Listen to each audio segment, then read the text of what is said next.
한국국제교류재단은 누가 나오셨죠? 국제교류재단?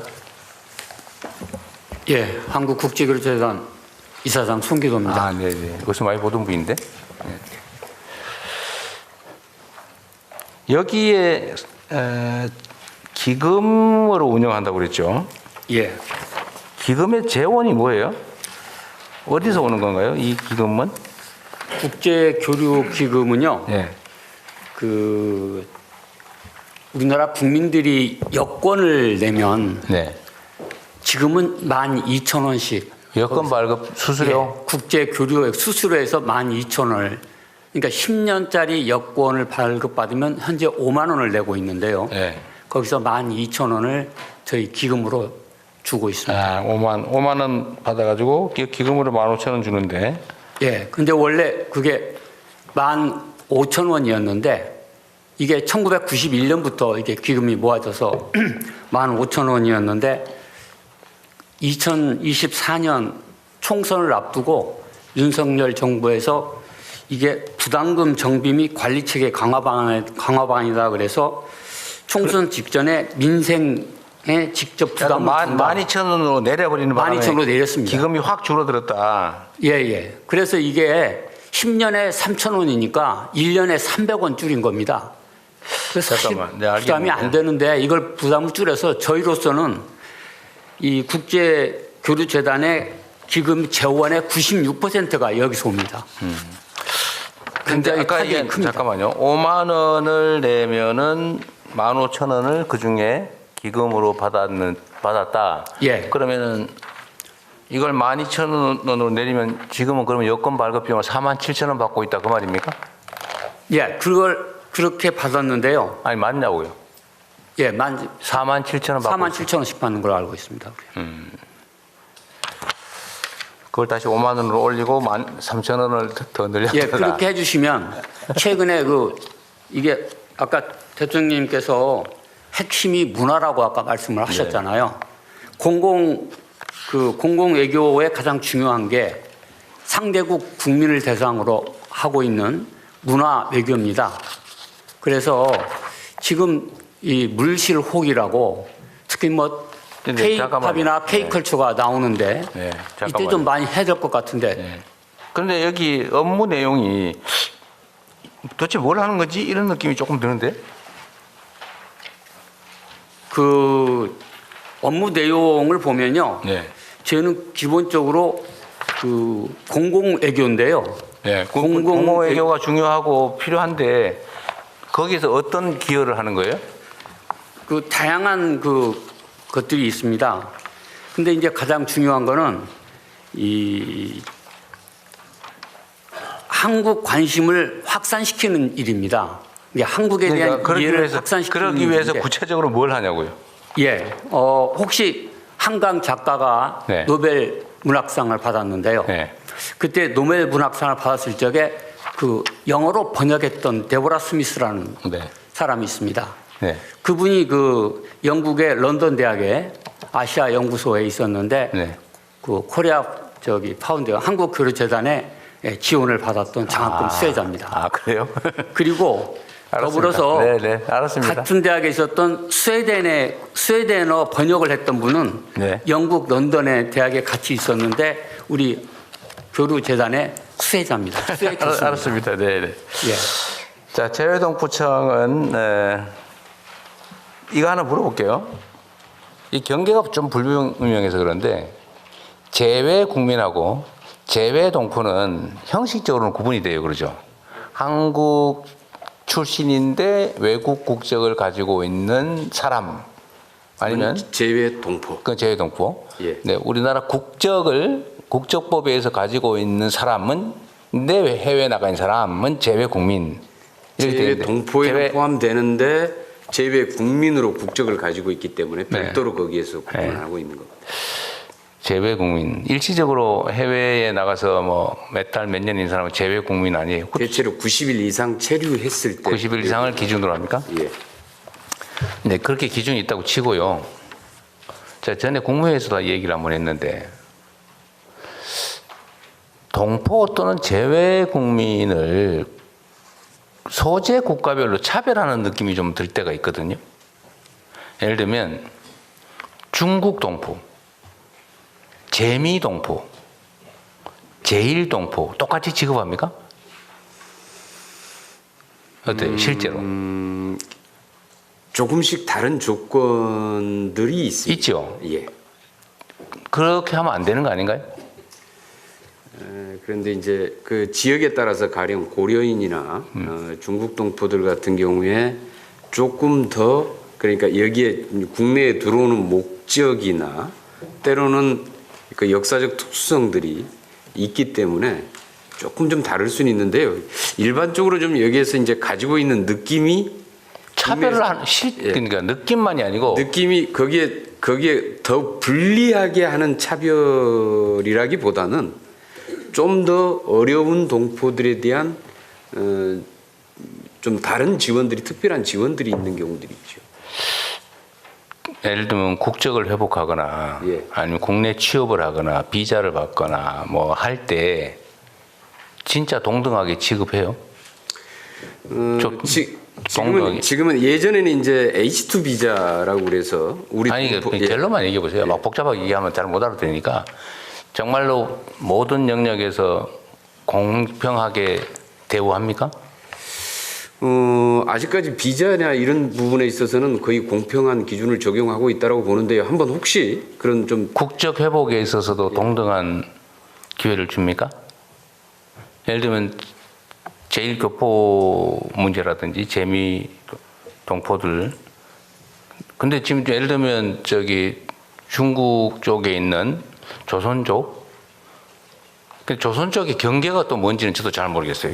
대체 이게 언제 간 사람은 조선족이고 언제 간 사람은 중국 동포예요? 그 경계는 뭡니까?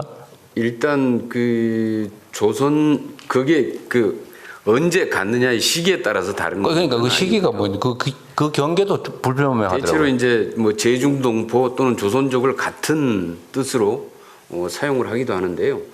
근데 예를 들면 일제시대 때 간 사람이 많잖아요. 물론 일제시대 이전에 간 사람도 많죠. 예. 일제시대 때 간 사람.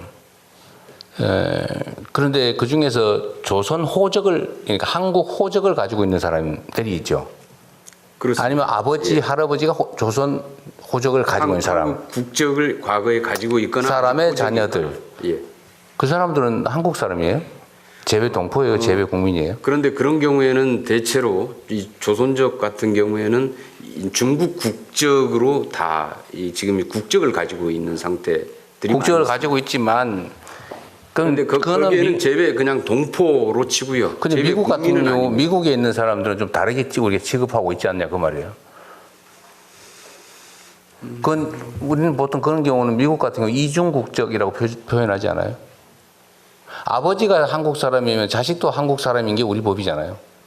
예, 그렇습니다. 그럼 할아버지가 한국 사람이면 손자도 한국 사람 맞죠? 그런데 한국 국적을 등록은 안 했더라도 한국 사람인 건 맞잖아요. 그런 경우에는 국적을 회복할 수 있죠. 그럴 때 재미 동포와 제중 동포를 동등하게 취급하고 있느냐라고 하는 게 제 질문이에요. 그 구체적인 조건까지는 좀 더 확인해봐야. 네, 좀 알아보세요. 내가 보기에는 차별이 있어요. 법무부에서 아마 말씀하십시오. 법무부 예, 아무나 말씀하세요. 예, 재해동포청 정책국장 이기성 말씀드리겠습니다.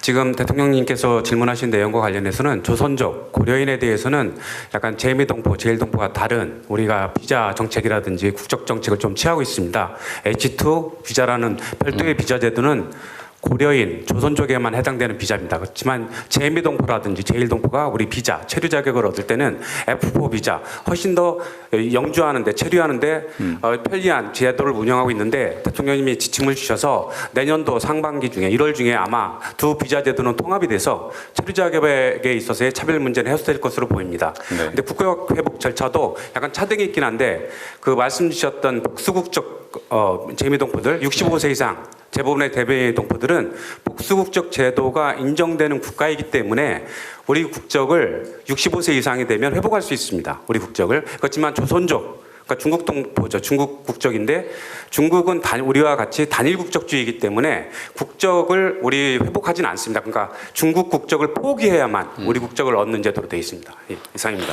그건 이제 중국의 법제 때문에 그렇다는 거고, 근데 문제는 이제 우리 국내적으로 내부에서는 최소한 각 재외 동포들의 소재 국가에 따라 차별하지 않는 게 바람직하겠다. 이제 내년부터는 이제 가능한 부분부터 한다 그 말이죠. 네. 그럼 뭐 됐고요. 네, 혹시라도 이렇게 비자뿐만이 아니고 체류 자격이나 국적 회복이나 뿐만이 아니라 다른 영역에서도 혹시 차별이 있지 않나 잘 챙겨봐 주시면 좋겠어요. 네, 차별 없는 포용적 동포 정책으로. 네. 말씀은 잘하시는데. 실제로도 그렇게 가도록 노력하겠습니다. 그러세요. 예. 좀 적극적으로 좀 찾아보세요. 억울하지 않게. 얼마나 서럽겠어요. 그죠? 내가 가난한 나라, 힘없는 나라에서 하니까 나까지 무시당한다. 그런 생각이 들 수도 있잖아요. 재외동포 DB를 구축하시는 건 아주 훌륭한 생각이신 것 같습니다. 재외국민들의 참정권 보장 확대에 관해서 이 47페이지에 보면 써진 내용이 추가 투표소 설치, 뭐 순회 투표소 도입 이런 거는 투표 시간 연장 이런 걸 해서 투표권을 보장을 하겠다. 공직선거법 개정을 빨리빨리 하겠다라고 해놨는데 우편 전자투표 도입은 협의라고 써놨어요. 왜 두 가지를 구분했죠? 이게 지금 우편 전자투표 저기 미국이나 이런 데서는 대통령 선거에도 다 하는 거 아닙니까? 지금 OECD 38개국 중에서 28개 국가가 우편 투표를 네. 도입을 하고 있는데요. 지금 우리 같은 경우에는 이 부분을 도입하는 데 있어서 지금 그동안에 몇 차례 중앙선관위하고 국회하고 몇 차례 협의를 했는데 이제 우려를 제기하는 그 재외 국민들이 투표 못하게 하는 게 목표인 집단이 있어서 그러죠. 아마 우선 선관위에서 한번 우편 투표를 했을 경우에 회수율, 그러니까 각 국마다 우편 제도가 틀리기 때문에 그러니까 한 나라면은 거기에 맞춰서 설계가 되면 되는데요. 이게 세계 주요 각국에서 우편 투표가 진행될 경우에 우편 제도, 우편 인프라의 차이가 다 존재합니다. 그래서 어떤 데는 한 달 걸리는 데도 있고요. 어떤 데는 투표를 했더니 선거 개표 끝난 다음에 한 며칠 있다 올 수가 있다. 그렇게, 예. 바로 이제 그런 문제가 하나가 좀 지적이 돼 있는 상태고요. 그래서 그러면은 우편 제도가 제대로 구축돼 있는 나라만 할 것이냐. 그럴 경우에는 또 그런 기준들이 또 애매모호해집니다. 그리고 이제 전자투표 같은 경우에는 아직 좀 시행을 해본 적이 없는데, 그 부분에 대한 지적이 눈으로 투표를 검증할 수 있어야 된다라고 얘기를 하기 때문에 지금 이제 만약에 보이지 않는 전자투표의 형태로 했을 경우에 부정선거에 대한 의혹 같은 게 좀 더 훨씬 더 제기되지 않겠느냐라고 하는 그러니까요. 우려들이 제기가 되고요. 그런 우려들이 물론 있겠죠. 있는데 지금 그런 우려는 국내 투표에도 사실은 이미 있거든요. 예를 들면 요양병원 네. 입원자들에 대한 투표는 지금 우편 투표하지 않나요? 예. 부분적으로 그 그런 게 지금 정신없이 이렇게 거의 반의식 불명 상태에서 누워 있는 사람들 투표권은 누가 행사하는 거예요, 사실은. 그렇게 따지면 사실은 그런 문제는 똑같이 있는 것 같아요. 예.